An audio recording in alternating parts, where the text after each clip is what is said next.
사람이 그 맨 처음에 지은 죄는 그 하나님의 말씀에 대한 불순종의 죄입니다. 아담은 하나님으로부터 직접 말씀을 들었으나 하와는 아담을 통하여 그 대언하는 하나님의 말씀을 들었습니다. 그러므로 하와의 그 하나님에 대한 믿음은 아담보다 간접적이었다고 생각합니다. 우리가 이제 그 선악과를 먹지 말라고 이제 아담에게 먼저 하나님께서 말씀하셨고, 그때는 아담이 혼자 있을 때입니다. 근데 그 후에 얼마 있다가 하와와 어떤 한 부부가 됐는지 알 수 없으나 그 후에 하와가 이제 창조된 후에 아담이 하와에게 이 말을 전했습니다. 너 저 다 먹되 저 동산 중앙에 있는 선악 알게 나무는 먹지 말아라고 이제 하와에게 이건 하나님의 말씀이야 라고 전했겠죠.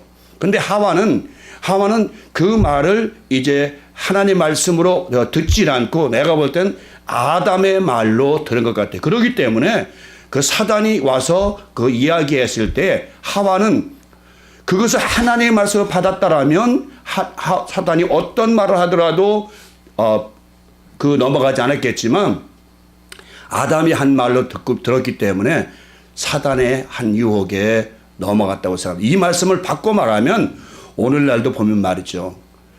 이 하나님의 말씀인데 이제 목사가 말하니까 그거 목사 말하냐. 그러니까 제가 전도할 때 어떤 분들한테 얘기하면 이래요. 성경을 가지고 이제 말씀하면 그거 사람이 썼잖아요.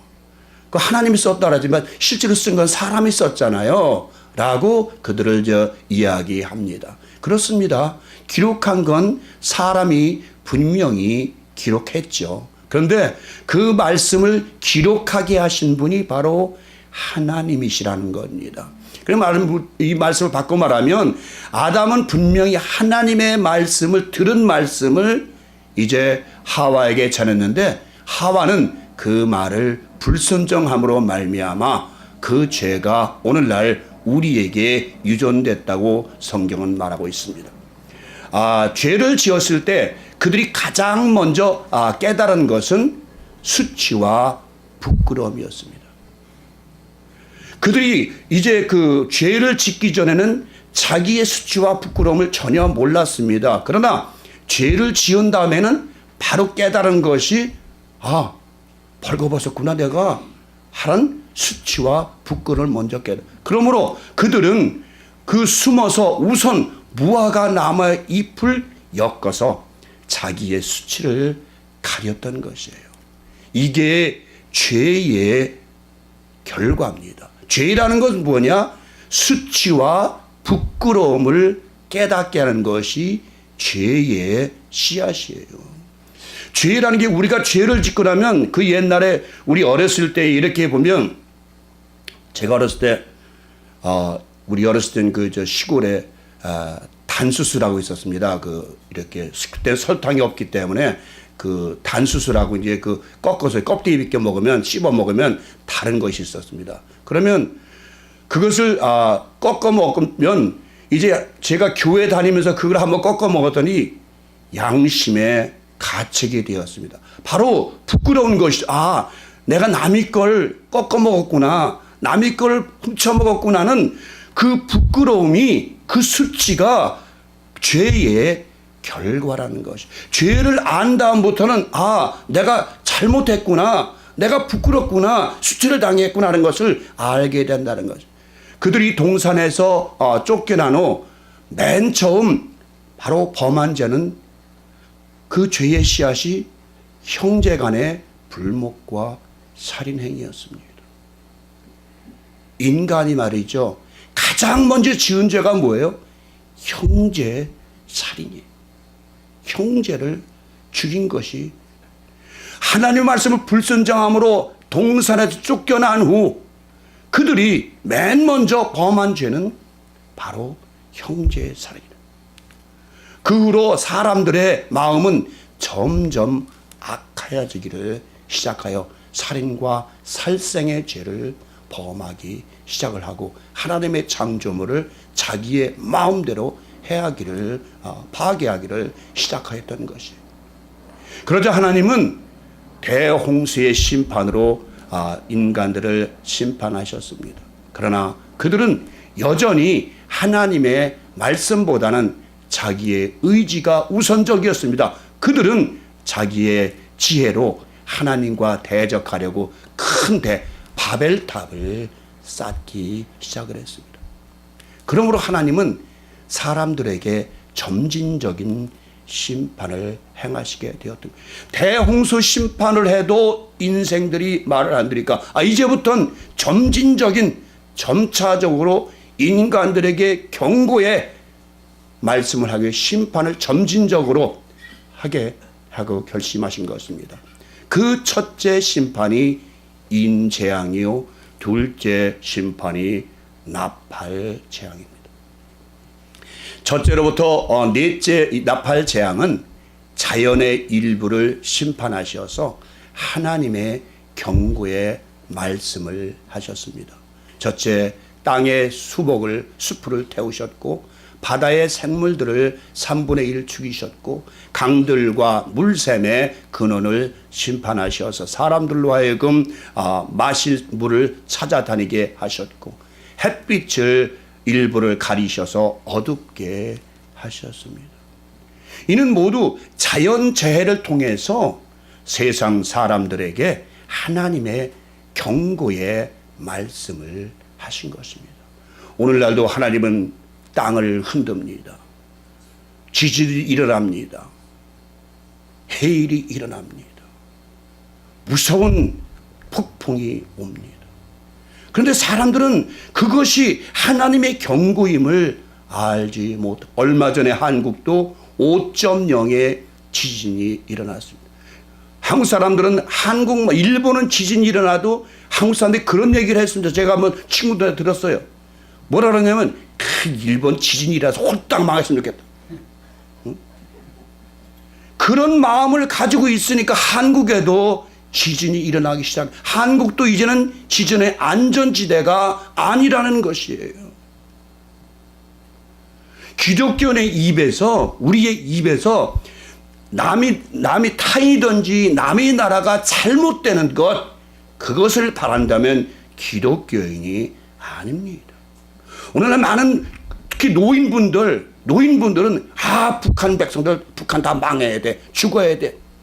여러분, 북한이 망하게 되면 남한은 안 망할 것 같습니까? 북한 망하면 남한도 망하고 남한 망하면 북한도 망하게 되는 것입니다, 여러분. 그걸 아셔야 돼요. 북한이 망한다 해서 한국을 건전하다? 천만의 말씀이에요. 하나님은 그렇게 두시지 않습니다. 우리는 한국은 동반자의 입장으로 나가야 되는 것입니다. 그렇다고 제가 공산주의자는 아닙니다. 북한이 망하기를 원하는 것보다는 북한을 동반자의 형제 자매로 그들을 이끌고 나가야 되는 것이 기독교인들의 삶이라는 것입니다. 그 다음으로 다섯째의 나팔의 재앙은 황충의 재앙으로, 이는 온역, 다시 말하면 온 세상에 질병을 주시어서 사람들을 두렵게 하신 재앙입니다. 자, 다섯째 재앙은 뭐예요? 황충을 통해서 질병, 전가를 통해서 질병, 온역. 그러니까 세상은 질병과 전쟁과 자연재해, 지진으로 말미암아 이 세상은 심판을 당하고 멸망을 당하고 있습니다. 그 다섯째 재앙은 질병의 재앙이라고 할 수가 있습니다. 사람들은 세상의 그 질병에 대하여 약을 만들어 사용하고 있으나 강한 성분의 약이 나올수록 질병 역시 점점 악한 질병이 세상에 나와 사람들을 괴롭히고 있다는 것을 여러분 아시기 바랍니다. 황충은 파괴자요 강탈자입니다. 사람들의 육체를 갉아먹는 곤충입니다. 이 곤충으로 인하여 무서운 바이러스가 인간의 마음과 몸을 두렵게 하고 있습니다. 오늘날 여러분 얼마나 많은 바이러스들이 이 땅에 나오는지 아십니까? 항생제가 강하면 강할수록 더욱 바이러스가 심해집니다. 여러분 우리의 몸도 마찬가지입니다. 약을 먹으면 먹을수록 자꾸 내상이 생겨서 더욱 강한 약, 더욱 독한 약, 더욱 강한 약을 복용하게 됩니다. 여러분 약을 복용하지 않은 사람은 진통제 하나만 먹어도 진통제 가십니다. 저번에. 그런데 자꾸 진통제를 먹다 보면 자꾸 두 알, 세 알 더 강한 것, 더 독한 것 먹고 자꾸 강해집니다. 그만큼 몸에서 그만큼 바이러스가 강해진다는 것입니다. 오늘 여섯째 재앙은 많은 군대들과 무서운 무기들을 사용하여서 세상 사람들을 공포로 몰아가는 전쟁의 재앙입니다. 하늘의 금단대에 불로부터 하나님의 음성이 들렸습니다. 이는 바로 세상에 전쟁이 일어날 것을 선포하신 말씀입니다. 그 명령은 유브라데 강 주변에 결박되어 있는 네 천사를 놓아주어 하나님이 정하신 그 연월 일시에 세상 사람 3분의 1을 무서운 군대와 무기를 동원하여 죽이도록 말씀 정하신 것입니다. 우리는 이 말씀에서 분명히 아셔야 할 것은 하나님의 심판은 하나님의 말씀을 불순종한 사람들을 향한 심판이심을 아셔야 될 것입니다. 하나님은 모든 일을 질서 있게 행하시는 분이시라는 것입니다. 다시 말하면 아무 때나 심판하시는 것이 아니라 정하신 연월 일시에 정확하게 그 심판을 행하신다는 것입니다. 심판뿐만 아니라 사람이 낳고 죽고 하는 것 역시 모든 만물의 생성 과정까지도 질서 있게 하십니다. 여러분, 우리의 유교가 몇 년도 몇 월 며칠에 태어났습니까? 50년 또 25일 또 몇 시? 몇 시? 4시. 그렇죠. 이렇게 한국 전쟁도요 1950년 6월 25일 새벽 4시 연월 일시가 정확하게 박혀 있습니다.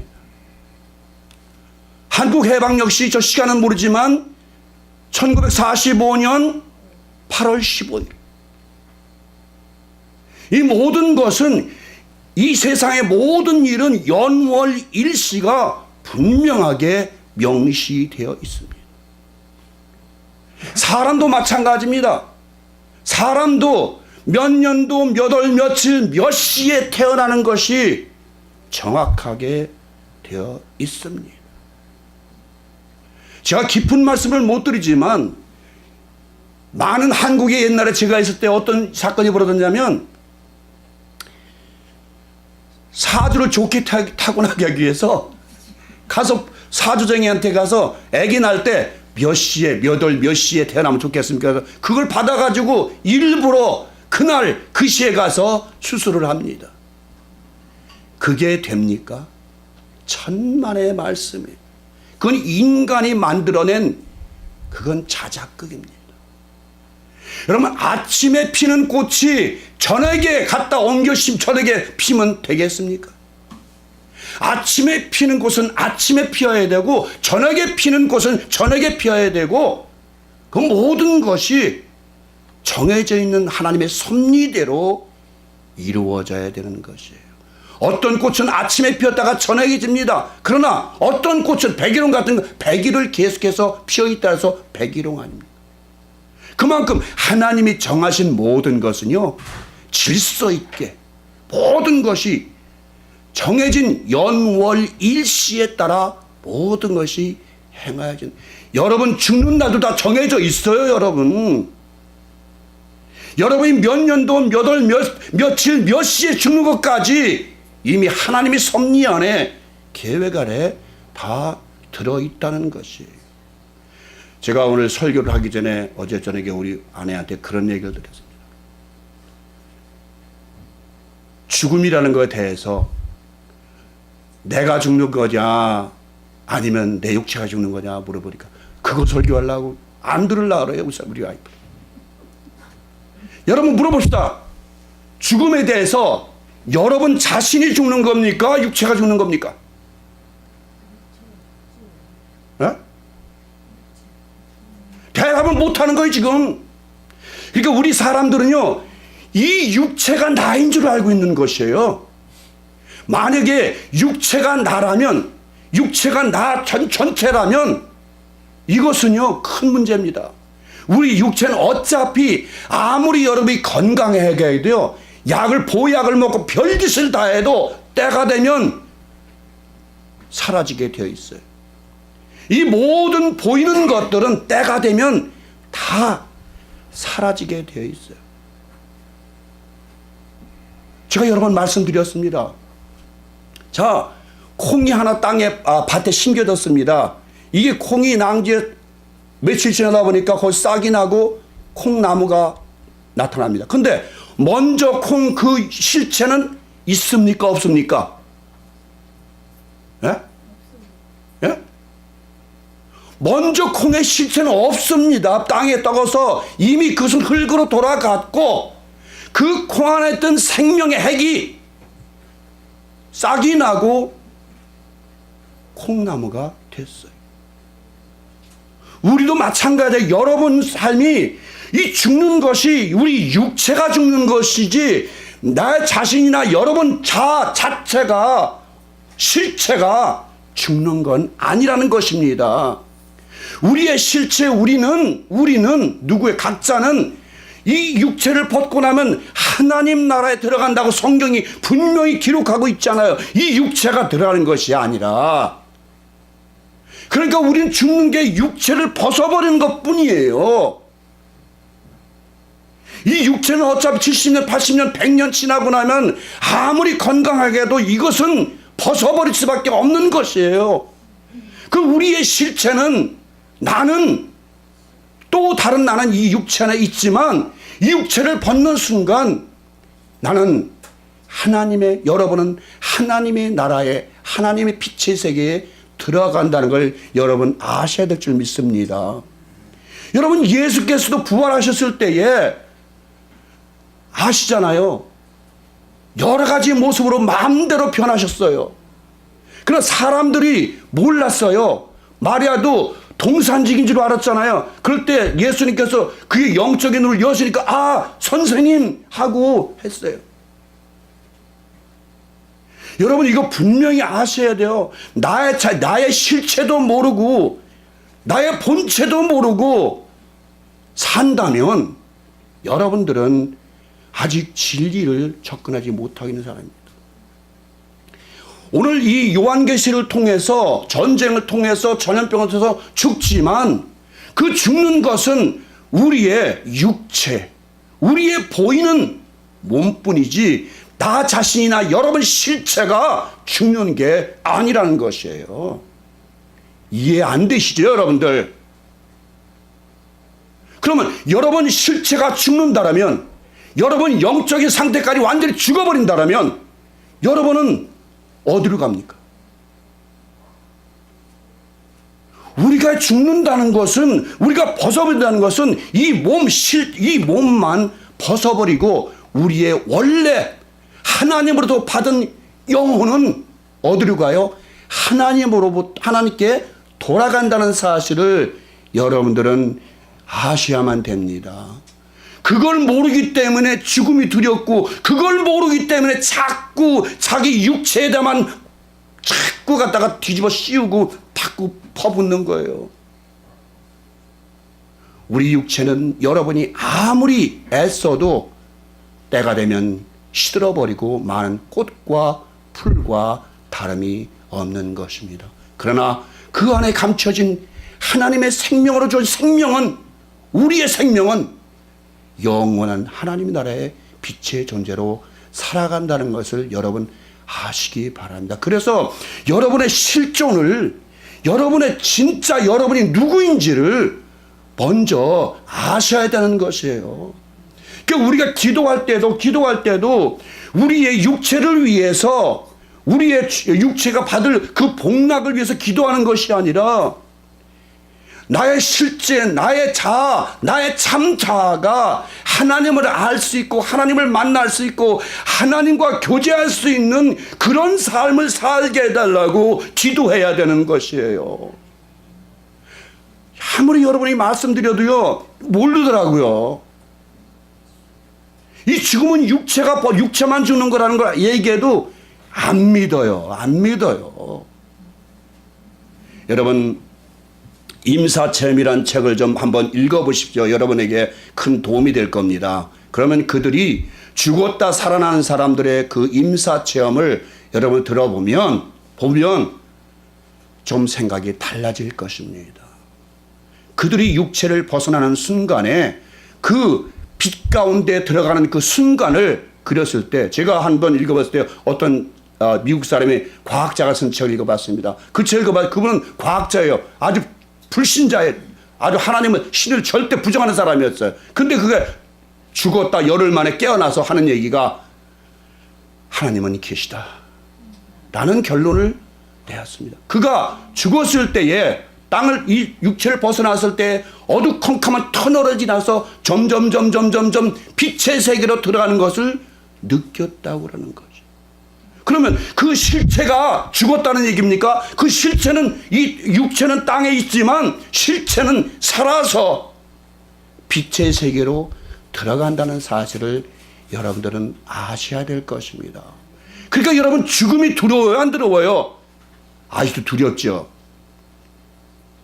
죽음을 두려워할 이유가 전혀 없는 것입니다. 내 이 육체를 벗고 나면 나는 빛의 세계로 들어가기 때문에 조금 더 두려워할 필요가 없고, 육신의 복락을 구하는 것이 아니라 영적인 복락을 구해야 되고, 육신의 축복을 구하는 것이 아니라 신령한 복을 구해야 되는 것이 여러분의 기도가 되어야 되고 여러분의 예배가 되어야 될 줄 믿습니다. 이 말씀에서 유브라데 네 천사들은 상징적인 말씀으로 이스라엘을 침략했던 이방 나라들, 예를 들면 아수르, 바벨론, 헬라, 그다음에 로마, 그런 제국들을 의미했습니다. 그러나 여러분들이 분명히 아셔야 할 것은, 하나님은 온 세상에 하나님의 사자인 천사들을 동원하셔서 하나님의 자녀들은 보호하시고 불순종자들은 심판하시게 하신다는 것입니다. 하나님은 천사를 바람으로 사용하신다고 기록하고 있습니다. 바람은 계속하여 이 세상에 불고 있습니다. 바람은 예로부터 소식을 의미하기도 합니다. 여러분, 사춘기에 청소년들 보고 뭐라 그래요? 너 바람났냐? 너 바람났냐? 그래요. 사철에 바람 있고, 부드러운 바람 있고, 강한 바람 있고, 폭풍이 있고, 태풍 있습니다. 천사들은 우리가 헤아릴 수 없이 많은 하늘의 군대들입니다. 역사적으로 아람 군대가 이스라엘을 점령하였을 때 엘리사의 사환은 그 많은 군대에 놀라서 엘리사에게 말을 합니다. 선생님, 우리가 어찌하면 됩니까? 하자 엘리사는 걱정하지 마라고 하면서 그의 영적인 눈을 여러 하늘의 말들과 군대들을 보여주었습니다. 열왕기하 6장 16절 17절 보니까 대답하되 두려워하지 말라. 우리와 함께 한 자가 저와 함께 한 자보다 많으니라 하고, 기도하여 가로되 여호와여 원컨대 저의 눈을 열어서 보게 하옵소서 하니, 여호와께서 그 사환의 눈을 여심해 저가 보니 불말과 불병거가 산에 가득하여 엘리사를 둘렀더라. 그렇죠?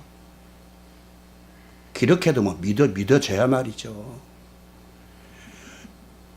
아람 군대가 수많은 군대가 쳐들어왔는데 그 사환이 선생님 어떻게 하면 좋습니까? 그러니까 걱정하지 말아라.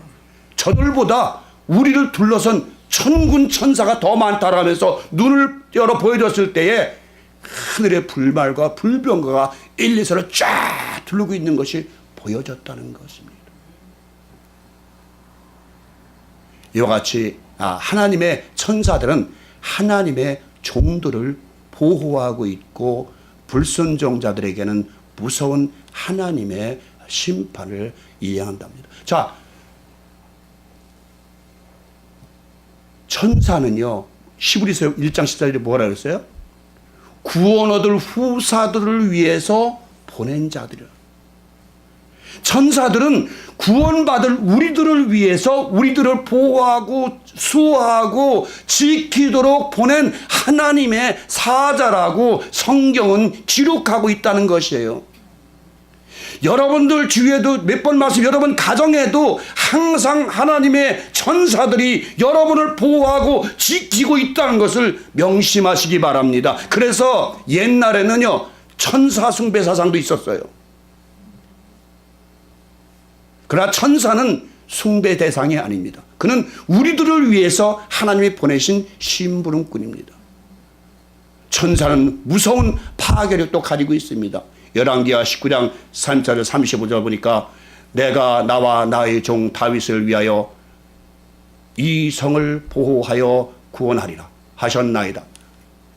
하였더라. 이 밤에 여호와의 사자가 천사가 나와서 앗수르 진에서 군사 18만 5천을 친지라. 아침에 일찍이 일어나 보니 다 송장이 되었더라. 하나님의 천사가 앗수르 군대를 18만 5천을 한 하룻밤에 완전히 진멸했다는 사실이 성경에 기록되고 있습니다. 이와 같이 하늘의 사자들은 무서운 능력을 가지고 있다는 것을 아셔야 할 것입니다. 그 나라 마병은 2만만이라고 기록하고 있어요. 이는 그 수가 엄청나게 많다는 것을 말을 하고 있습니다. 김장로님, 김전장로님, 주무셨어? 하하. 2만 곱하기 만이 얼마예요? 정신 차리세요. 2억이요. 2억이죠. 맞아요. 2만 2억의 군사라고 그러니까 사람들은 이거를 갖다가 해석자들이 뭐라 그랬어요? 중공군이 올 거다. 중공군이.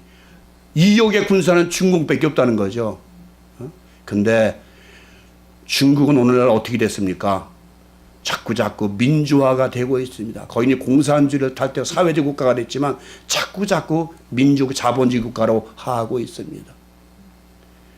말탄지대의 색깔은 불빛과 자줏빛과 유황빛 색깔을 가지고 있다고 기록하고 있습니다. 이는 무서운 살육과 정복을 의미합니다. 게다가 그 머리는 사자의 머리 같다고 되어 있습니다. 이는 살인과 정복을 의미합니다. 그 입에서는 불과 연기와 유황이 나와 사람 3분의 1을 죽이고 있습니다. 이는 무서운 무기를 의미합니다. 그 힘은 머리와 꼬리에 있다고 되어 있고 그 꼬리는 뱀 같고 머리가 있어 그것으로 사람을 패하더라고 되어 있습니다. 여러분들은 미사일이 처음에 어떻게 만들어졌는지 아세요? 미사일. 제가 한번 말씀드렸을 텐데 기억을 못 하시겠죠? 이 뱀 중에는 눈이 없는 뱀이 있대요.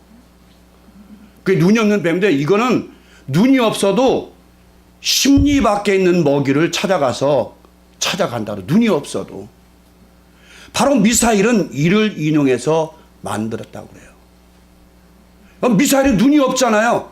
그러나 쏘면 정확한 목표에 가서 정확하게 표적에 도착을 합니다.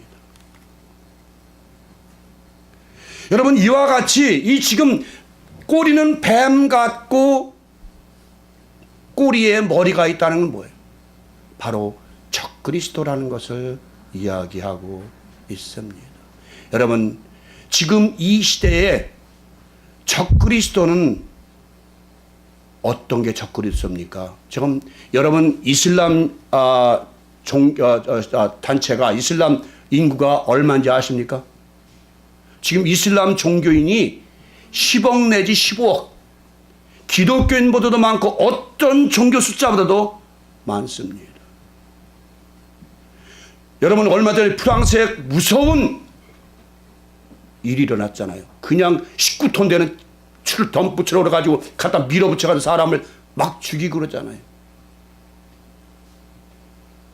결국은 이 무서운 적그리스도, 오늘날 무서운 적그리스도는 이제 뱀 같은, 모릅니다, 더 무서운 무기를 가지고 우리들을 공격할지 아무도 모릅니다. 이제 전쟁은 전면 전쟁이 아니라 테러라고들 그래요. 전쟁은 경제적인 전쟁과 이제 직접적인 전쟁은 테러라고 그래요. 많은 사람들이 이 테러 때문에 두려워하고 떨고 있습니다. 그러나 우리는 전혀 떨거나 두려워할 이유가 없습니다. 오늘 이 시간 내가 이 생을 떠난다 하더라도 나는 내 자체가 죽는 것이 아니라 내 육체만 난 벗어놓고 가면 그만인 것입니다. 구렁이가 얼마 만에 껍데기를 벗어요? 7년 만에 한 번씩 벗어요. 구렁이가 자기 껍데기를 벗어놓고 한 번은 저희 여기 선교사님 오시 김영선 교사님이라고 못 보시는 분인데, 그 집을 가보니까, 저 청계산 개도를 할 때 그 집을 가보니까 이렇게 숲속에다 이게 조립식으로 집을 졌더라고요.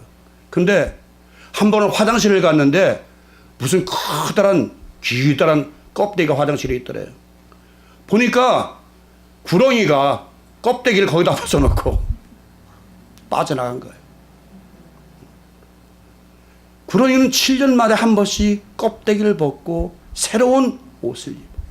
하물며 우리 인간이겠습니까? 하나님의 가장 왕관, 면류관인 우리 인간이 이 육체, 늙은 육체를 벗어버리면 하나님께서 새로운 신령한 육체를 덧입혀 주신다는 것을 여러분은 모르십니까? 알면서도 안 믿으시는 겁니까? 이 육체는 약으로 말미암아 주사로 말미암아 째고 찢고 하지만 우리의 신령한 육체는 그럴 필요가 전혀 없다는 것이잖아요. 아까 장목사님 말씀하셨지만 신령한 육체는 디스크가 나올 필요도 없어요. 디스크가 들어갈 필요도 없어요. 자를 필요도 없어요. 수술할 필요도 없어요. 우리는 이 신령한 육체를 받기 위해서 지금 여러분 이 자리에 와 앉아 있는 줄 믿습니다. 이 심판으로 회개치 아니하고 여전히 복술과 우상 숭배를 하는 사람들이 있었습니다. 여러분, 시간 다 됐습니다만 이 복술에 대해서 여러분 아십니까? 많은 사람들은요, 복술이 이 세상에 기독교 밖에만 있는 줄 알고 있습니다. 그러나 실질적으로 이 기독교 내에도 복술이 점이 얼마나 많은지 알 수가 없습니다. 예언기도, 무엇을 예언해달라고 하는지 저는 알 수가 없어요. 무엇을 예언해 줄까요?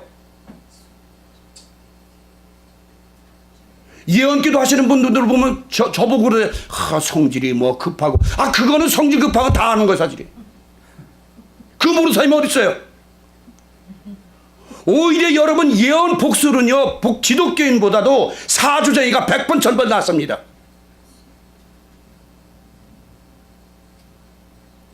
저는 옛날에 그랬어요. 한 번 말씀드리지만, 딱 사람을 봤을 때 여자를 딱 저는 보지도 못합니다. 딱 봤을 때 당신 간혼이지? 그러니까 어떻게 알았어요? 그 정도는 맞출 수 있어요? 못 맞추잖아요. 저는 맞췄어요. 여러분, 이 복술이라는 것, 그것은 하나님께서 교회 밖에만 복수를 얘기하는 것이 아니라 이 기독교 안에도 진리 안에도 복수를 요구하고 예언을 원하고 예언 기도를 원하는 사람들이 많이 있다는 것을 하나님은 지금 책망하고 계신 것입니다. 하나님은 이미 성경을 통해서 말씀을 통해서 모든 말씀을 하셨는데도 불구하고 우리가 무엇 때문에 예언 기도를 받아야 되고 무엇 때문에 우리의 운명을 그들로부터 들어야 됩니까? 우리의 운명은 누구 안에서 하나님 손 안에 있고 하나님이 이미 정하신 대로 우리는 흘러가고 하나님이 정하신 대로 우리는 육체를 보는 순간 하나님 나라에 가서 신령한 육체를 입고 하나님 나라의 백성으로 살 텐데 더 무슨 예언이 필요하다는 것입니까? 아무런 예언도 필요 없습니다. 여러분과 우리는 모두가 하늘의 시민권자로서 이제 주께서 그러잖아요. 빌립보 3장 21절에서 우리를 낮은 몸을 당신의 영광의 부활체와 같이 변케 하시리라 라고 분명히 말씀하셨잖아요. 그런데도 여러분이 아직도 여러분의 실체를 발견하지 못하고 있습니다. 아직도 여러분은 이 육체를 위해서 무엇인가를 하고 원하고 이 육체를 위해서 무언가를 쏟아붓기를 원하고 이 육체를 위해서 돈 쓰기를 원하고 이 육체를 위해서 여러분들 다 바치기를 원하지 않습니까? 여러분들이 정말 영혼의 아픔, 영혼의 실존, 여러분 존재, 영혼의 참 자아에 대해서 걱정하고 근심하고 기도해 본 적이 얼마나 됩니까? 여러분 기도는 모두가 육체를 위해 기도합니다. 여러분 이제부터 기도는 육체를 위해 기도하는 것이 아니라 여러분의 실존, 여러분의 존재, 여러분의 참 자아를 위해서 하나님께 기도함으로 말미암아 여러분 모두가 하나님이 주시는 신령한 육체를 받는 영원히 썩지 않고 멸망하지 않고 파괴되지 않고 썩지 않는 그런 육체를 받는 여러분들이 되게 해달라고 하나님께 간절히 기도하는 여러분 되시기를 성부와 성자와 성령의 이름으로 간절히 축원을 드립니다.